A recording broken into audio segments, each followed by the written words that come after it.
श्री रविदास जी का नाम सुना होगा, बहुत बड़े महान भक्त हैं रविदास, संत रविदास जी है ना। तो काशी के ब्राह्मणों ने विरोध किया, इनको पूजा नहीं करनी चाहिए, ठाकुर जी की पूजा करने का इनको अधिकार नहीं। तो बादशाह अन्य धर्मावलंबी था, तुरंत बुलाए गए रविदास जी, ब्राह्मणों की ऐसे पंक्ति बैठी और उनसे कहा कि आप ठाकुर सेवा क्यों करते हो?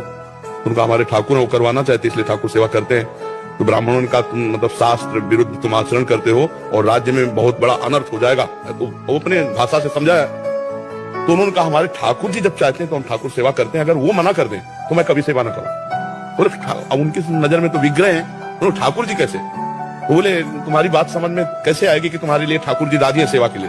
बोले वहां दूर सिंहासन रख दो और तुम मंत्रों से बुलाओ और हम ऐसे बुलाएंगे, अगर हमारी गोद में आ जाए तो जान लेना ठाकुर जी सेवा।